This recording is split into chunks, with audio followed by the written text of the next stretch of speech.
Hey everybody, it's me Kayla and welcome back to our channel here at Little Cahaba Junction. Today's video is going to be a little bit different. Today we are going to devote an entire video on tips and tricks to make the longest yard sale or the Highway 127 yard sale a more fun and enjoyable and a safer experience for you. Also, today was my daddy's birthday. He turned 64 and my tongue is a little bit blue because he loves to fish and we had a fishing themed cake and my tongue is still blue from it, so y'all just ignore that, but y'all know I keep it real. But anyway, as you know, if you've been following us for a while, Aunt Penny and I went on the longest yard sale for the first time last year. It was so much fun. We absolutely loved it. We had a blast, but it was 100% a learning curve for us. Even though we had heard about it and we tried to research things to kind of prepare ourselves, it was definitely a learning experience and we will be better prepared this year for sure. And I know a lot of you are seasoned yard sellers. Y'all have been on this yard sale many times, but for you that have not went yet and that you may be planning on going this year, or even if you've been before, I wanted just to compile a list of things that I learned personally from my own experience and also lots of things I read. So today, like I said, I'm going to be going over tips and tricks and just telling you about the longest yard sale and some ways that you can better prepare to make it just a overall better experience for you. Come here, Buster. Do you want to say hello? Come on. Buster, say hello to our friends. They love you so much. So if you don't already know, the world's longest yard sale or the Highway 127 yard sale is an event that takes place every year the first weekend of August. And it is unlike anything I have ever seen. It is literally a line of continuous yard sales that ranges from Gadsden, Alabama, all the way up to Michigan. I mean, yard sales for miles. You could spend an entire day just in Alabama. You could spend an entire weekend just in Alabama shopping in Gadsden and Anniston and places like that. But again, it goes all the way up the southeast portion of the United States. The whole east side of the United States, all the way up north to Michigan. And like I said, it takes place the first weekend of August every year. I don't know why it has to be in the hottest portion of the year here in Alabama in August. It is so hot that you can't walk outside without having to change clothes because you drench yourself in sweat. But I'm assuming they do it in August, maybe for up north if there's lots of snow or something. I really don't know. I'm not a very well-traveled person. But anyway, first full weekend of August every year. So that's the way to remember it. And this year it's August 3rd through August 6th. It usually starts on a Thursday and it goes Thursday through Sunday. So my very first tip, and this helped us so much last year, is to go to the Highway 127 yard sale website. I'll make sure to post it in the description box below. But go to their website and look at their state-by-state maps. They have each map listed by state or by region. It tells basically step-by-step directions. Y'all remember MapQuest back before we had these cell phones and GPS that takes us everywhere? We used to print out the MapQuest and just follow it and look for road signs. They actually have step-by-step directions like that depending on if you start from the south down here in Alabama or if you're starting from up north. And it is so helpful. It is invaluable. Make sure you go and print off those step-by-step directions because I'm here to tell you, you're not going to be on big main roads or interstates. You're going to be going up Highway 127 and that goes through some very rural parts of the country, okay? And you may not have cell service. I have Verizon and y'all all know that Verizon is supposed to be the best. Well, me and Penny missed a couple of turns up there up north in North Alabama because we didn't have any cell service. So we were not able to use our GPS apps And we had to basically rely on the printout from the MapQuest from 127yardsale.com. And that's the only thing that saved us because nobody knew where we were going. A lot of times there are a lot of cars to follow, so you can just kind of follow them. They know exactly where they're going. Well, we did not. We didn't have anybody to follow. And we actually met some people from Prattville, Alabama, which is right down below Clanton. And they were lost as well, and they did not have cell service. So the printed out map from 127yardsale.com saved our heinies on more than one occasion. So go to their website, print out those maps, and also go ahead and download a reliable map service on your phone. I love the Waze app. You can download Google Maps, whatever you want to do. Go ahead and, if you don't already, download an app to your phone that is reliable and safe as a backup, and it's great to use if you have cell service. And also you can just kind of program it into your phone, into the app, to stay on Highway 127, and you can just make sure that you're staying on the correct path because it is really easy to get lost. Also on the 127 Yard Sale website, they have an entire list of the very popular vendor locations. Now there will be yard sales all up and down Highway 127.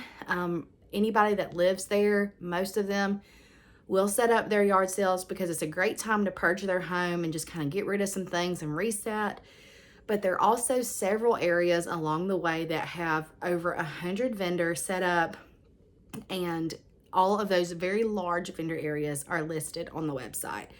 So it's a great way to kind of target places that you think you might find one of your unicorns or one of those sought after items.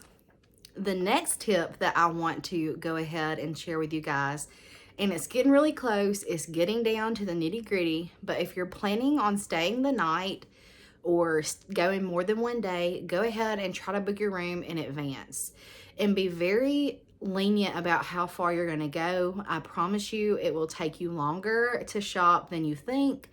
We were thinking we were going to make it like halfway through Tennessee the first day. Well, we did not. We started, like I said, in Gadsden, and we spent hours, the whole day basically, in Alabama. And we kind of had to rush because we wanted to get to our hotel room in Chattanooga before it got too late. But go ahead and look for safe hotels in the area that you plan on spending the night. We're going to stay the first night in Chattanooga and then the second night in Crossville, Tennessee. And they're not too far apart, but we knew that we wanted to get up to Chattanooga the first day. Second day, we're going to spend a lot of time right there in Tennessee, spend the night in Crossville, and then come on back down. And if we go further than Crossville that second day, that's great. We can always come back to our hotel. And then the final day on Sunday, we'll work our way back down and hit the places that we missed. But if you go ahead and book your hotel rooms in advance, it will save you a huge headache because I promise you, they fill up so fast. And we actually booked a couple of hotels. So we're staying in Chattanooga and then in Crossville. And we were able to book hotels that were very close to the route. And that way we wouldn't have to go very far off because we're going to be two women traveling, and the state of the world is not what it used to be. We didn't want to go and stay somewhere we had no idea what was going on. We didn't know our surroundings. So we researched and found two really good safe hotels in safe locations to spend the night. So that is such a huge relief to go ahead and know that you have somewhere to lay your head. You're not going to be rushing and have to stay in a scary hotel because we all know those exist. We've seen the news. Okay, so go ahead, if you're planning on staying more than one night, research your hotel and invest in where you're going to lay your head down at night, and you're going to feel so much better about it. So as far as shopping, me and Penny just kind of went bananas last year. Like I said, we didn't have a plan. We just knew we wanted to go, and we just went crazy. Anything that we saw that we liked, we bought. And by the second day, we were pretty much out of money. And there were several things that I really wanted that were very reasonably priced. Now, they may have been like $100, but like I saw this cabinet that was the perfect cabinet that I wanted.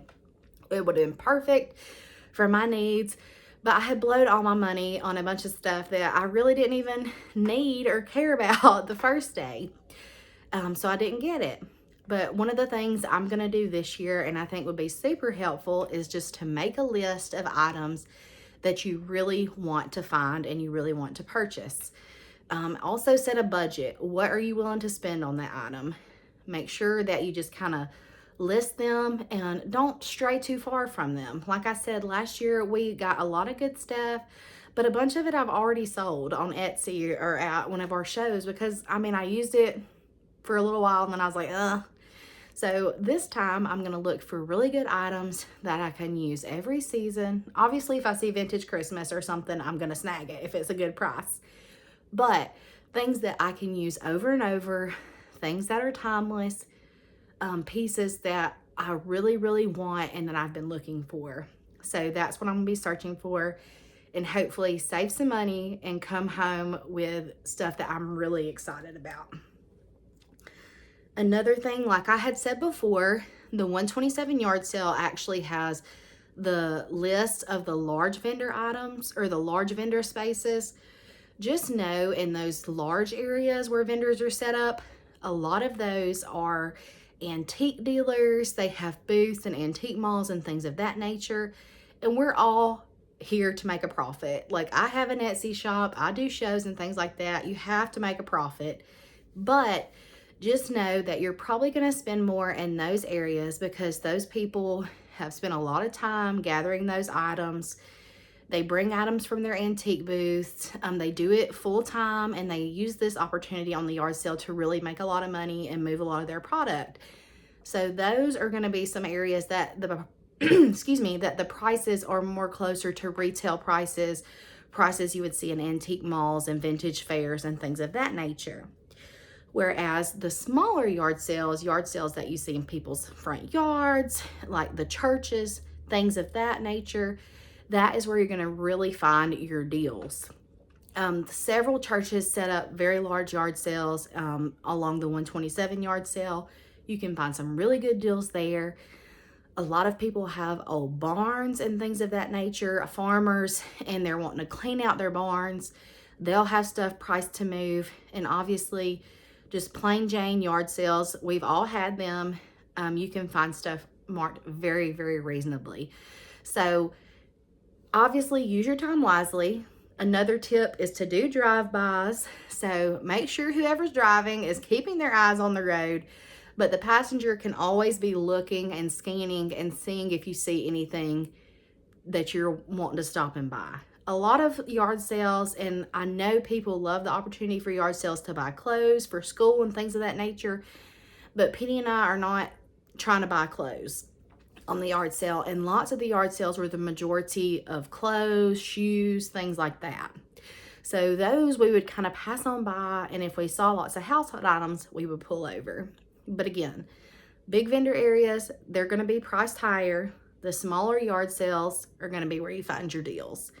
Now, you can find deals in the big vendor areas, but from my personal experience, I realize the majority of those are actually vendors that have full-time booths and do this full-time. So they're going to charge more, and they should, because this is one of their main sources of income. But for us buyers, that's always a good tip to know. So next up, I want to talk about transportation. I would highly recommend taking a truck. If you don't have a truck, take whatever vehicle you have. Just maximize your space, clean out your vehicle. Take lots of totes and things like that to keep things organized. But if you have a truck, I highly recommend it because it saved us a ton of heartache and it got us out of some sticky situations, to be honest. Thankfully, Penny's husband, Alan, is letting us take his truck, and it is a 4-wheel drive. And I'm telling you, some of these yard sales are out in the middle of fields. It's very muddy. It's very, it's just hilly and bumpy, gravel, tree roots sticking up everywhere, okay?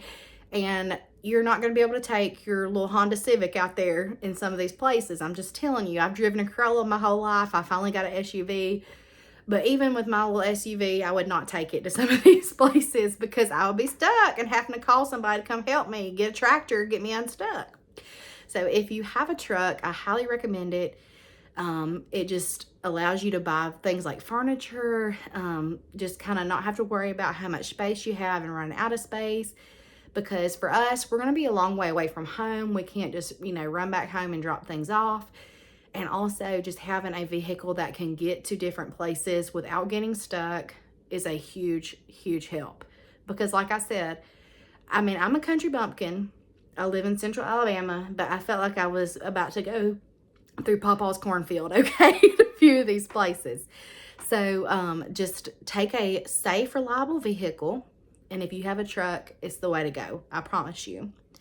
And just make sure that you always have gas. Like I said, a lot of these areas that you're going to be going through are very rural. There's not going to be a lot of gas stations and things like that. Always keep a good level of gas in your car. That way you're not stranded and you're not freaking out trying to get somewhere before you run out of gas. Just keep your car topped off with gas and you're going to feel so much better and you're not going to have that stress. And also, while we're talking about vehicles, just be courteous. Last year, we saw a lot of people, they were parked right on the road, like they weren't even off the road whatsoever, on both sides of the road, especially in Gadsden. We had a really hard time getting through there because people had the roads blocked off, and it's something to think about. Not everybody that lives there is participating in this event, and they still have to get out of their house. They have to go to the grocery store. They have to go to work, and they're fighting through this traffic. You have their driveway blocked. You can only get down with one vehicle down the road. Just be courteous and make sure you're off the road. You're not blocking traffic, and also make sure that you're not tearing up people's yards. If somebody's having a yard sale in their yard, most of the time they're welcoming you to come and park in their yard, but several people are not going to be participating, and a lot of them even have their yards roped off or you can't get onto their property, which I completely understand. It's a lot of time and money going into making your yard look nice, and I know they don't appreciate people tearing up their sod and tearing up their grass. So just be courteous and be mindful about where you park. And many of the large vendor areas actually have a place for you to park. And most of the time it's free, but always pay attention, because if they do charge you to park, just be looking for somebody to pay. And also be careful, don't park somewhere that you're going to get towed. So be mindful of where you park. And lastly, I want to just talk about several individual tips and tricks that will make this experience way more enjoyable for you. First off, bring cash. Cash is always king at these types of sales. Some people will be set up, like especially the larger vendors, they'll have like the Square app or something like that to take credit cards. Some people will allow you to pay them with Venmo or PayPal, but always carry cash and carry lots of small bills, because not everybody wants to give you at the very beginning of the day. They don't want to break $100 bill, and I understand. I know exactly how they feel, but take lots of cash and small bills. Also, I would recommend not carrying all of it at one time, because if something happens, purse gets stolen, you lose your billfold or whatever, you don't want to lose all your money. Just take you a little fanny pack or something like that you can keep strapped to you. That way you're not going to be sitting it down. I have a little crossbody bag I'm going to be taking. I'm just going to carry my cash and my phone and my keys in it. I'm not carrying my wallet with my ID and everything. All that will be locked safely in the vehicle. That way, if something happens and that purse gets taken or it gets lost, I won't be out of luck. So always carry cash and carry it safely, and don't carry it all at one time, because you don't want all of your money to get stolen or all of it to get lost, because we have all pulled something out and ended up losing something out of our pockets. Also, carry cell phone chargers. Obviously, you're going to charge your phone at night, but if you're using any type of app on your phone that's not attached to your vehicle, you're going to be draining your cell phone battery. And also, if you don't have a lot of service, your phone battery is going to be drained searching for service. So make sure you have a reliable car charger for your cell phone. Wear really comfortable clothes. I mean, I recommend wearing shorts because it is so hot. Like, it is sweltering hot outside. But just wear something lightweight. I wouldn't wear anything that's real sticky to you, that's tight. Be comfortable and wear comfortable shoes, and take an extra pair of shoes, because a lot of the places you're going, it may be muddy, it may be wet. And if you'll hear Buster in the background, but if your shoes get wet, you don't want to be walking around in wet, nasty, soggy shoes all day and give yourself blisters. So take an extra pair of comfortable shoes and wear comfortable clothes. I'll probably wear a t-shirt and shorts and tennis shoes. Also, for all of us girls, wear comfortable underwear, okay? Like, this is a sports bra moment, okay? You want to be comfortable and breathable, and y'all know exactly what I'm talking about. I'm a big girl. I get hot, I get sweaty, things start sticking to things I didn't know I had. This is all about comfort. Also, make sure you wear a hat. If you aren't into hats, that's okay, but I highly recommend wearing a hat because it's going to be so hot and the sun is going to be beating down on you, and it will protect your face and keep you from straining your eyes. So I highly recommend wearing a hat. And also make sure you pack, like I said, extra undies, extra clothes, obviously, and an extra pair of shoes in case they get wet. Sorry, I had to pause the video because Buster was barking so loud. But also, I would recommend taking some packing supplies. So take like maybe some totes, some plastic totes, and take some wrapping paper, like some, newspaper, packing paper, something like that, to wrap up your valuables, your breakables, and pack them into the vehicle. That way you don't have to worry about them rolling around. That's something we did not do last year. And not everybody's going to have packing paper or newspaper to wrap up your breakables. So go ahead and take you some old newspapers and some totes. That way you can wrap up all of your breakables and pack them together, and they're not going to get broken in transit. Sunscreen. Make sure you put on sunscreen, and make sure you reapply sunscreen, because you will get fried out here on this yard sale. So I highly recommend just get you a moisturizer or something with some sunscreen in it. Put that on in the morning. Put you a good layer of sunscreen on, and then when you start feeling hot, go ahead and reapply that sunscreen. Carry it with you, carry some in your purse, carry it in your vehicle, that where it's easily accessible, and reapply your sunscreen frequently, because you don't want to be burnt up and miserable the second day of your yard sale. Trust me, nothing is worse than going to the beach or on vacation and getting burnt up, completely sunburned, and being miserable the rest of the trip. So just take care of your skin and wear your sunscreen. Also, bug spray. That's something people don't think about, but you will get eat up by mosquitoes. Down here in Alabama, mosquitoes are the state bird, and they're the size of pterodactyls. Make sure you have some bug spray. Spray your shoes and your legs, arms, spray your clothes, whatever you want to do. Just put on some bug spray, because they're going to be latching onto you, and it's going to be hot and humid, and this is the time of year where mosquitoes thrive. Also, bring a cooler. This was a huge help to me and Penny last year. We just packed a cooler full of water and lots of ice and lots of drinks and snacks. That way you can always stay hydrated. Make sure you drink a lot of water. Take you something with some electrolytes like Body Armors or Gatorades, something that's going to replenish you, because you're going to be sweating awful out here, okay? I'm telling y'all, it is so hot. I keep saying that, but it's awful. Go back and look at our yard sale video from last year, and you can see how hot we were. But take lots of water and lots of hydration drinks. Just stay hydrated and replace all that fluid that you're losing. Especially if you have some underlying health issues, make sure that you stay hydrated, and it's so important. And also, if you have a cooler full of ice, you can buy some of those cooling towels. You can get them off Amazon. They're like Frog Tog brand, but you can get like super cheap ones off Amazon. Put them down in that ice, and they'll be so cold, and you can wring them out and wear them around your neck to keep you cool as well. Take lots of breaks. So if you're out there and you're getting too hot, stop, go back and get in your vehicle and sit in the air conditioning for a while and get out of the sun. Heat stroke, heat exhaustion, it's a very real thing. I've seen it in the hospital multiple times with our patients, people working out in this summer heat. Make sure you take lots of breaks and don't overdo it. You have lots of time. The vendors usually start setting up in the mornings, usually between 6 and 8, and they usually stay up until 5 or so.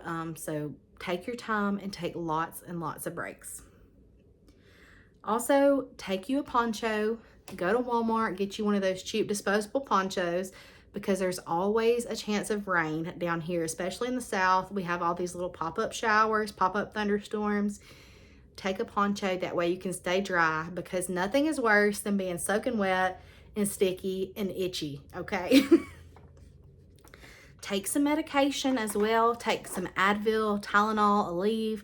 Don't forget your home medicines. And also, just like I said, bring some Advil and Aleve, things like that, because you will have a backache and your feet are going to be hurting. You're going to be doing a lot of walking. So again, like I said before, comfortable shoes, and bring you some sort of anti-inflammatory medicine if you can take it, because I promise you, I needed some Advil both days last year. Again, with medications, also bring like a little small first aid kit. Make you up one with some Band-Aids, because more than likely you're going to end up getting a blister or a little cut somewhere. And just bring you something like some antibiotic ointment, things like that, some cortisone cream in case you get bug bit. Just a little first aid kit. You can make one up yourself. Also, I highly recommend bringing some wipes, so you can wipe your face off, wipe your, your pits and things like that, and just get freshened up and make you feel a lot better throughout the day.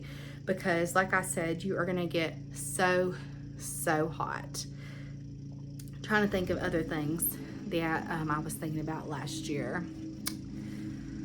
So lots of breaks, sunscreen, bug spray, packing supplies, coolers, snacks, ponchos, and bring lots of cash. And those are the main things that I can think of that really were helpful for us. Sorry, I had to move farther away from the window because our neighbor started cutting grass. But as always, thank you so much for being a part of the Little Cahaba Junkin family. I hope that you enjoyed this video. I hope it was helpful. I know it's kind of a different video than what I usually post, but with the yard sale coming up, I wanted to share some things that we learned along the way and that were helpful for us, just to make it a more enjoyable experience. If you've been on the yard sale and I forgot something major and you have a great tip, comment below and just share it with us. But if you're going on the yard sale, I hope that you're safe. I hope that you have a good time, and maybe I'll run into you. So be looking out for me and Aunt Penny. And if you see us, make sure you stop and say hello. We'd love to meet everybody. But I love you guys so much. Again, thank you for being a part of the Little Cahaba Junkin family. Remember, we love you, but most importantly, Jesus loves you. And you are important and you are special. And he has a plan for you, and you are precious in his sight always. But again, hope you enjoyed the video. I hope you have a wonderful yard sale experience. And if I don't post another video before then, I will definitely be posting our yard sale video. So we're so excited. We're so ready. And I just can't hardly contain my excitement. I'm so ready to go. So I love you guys, and I'll see you on the next one. And P.S. I remembered another tip that a yard seller had told us last year. Bring some hand tools like screwdrivers, things like that, in case you find a big piece of furniture that you love. And if it can be disassembled, you can disassemble it and it will more easily fit in your vehicle. Now, will Penny and I do this? Absolutely not. I can barely use a hammer. But if you go with your husband, it will probably come in handy. Bye, y'all.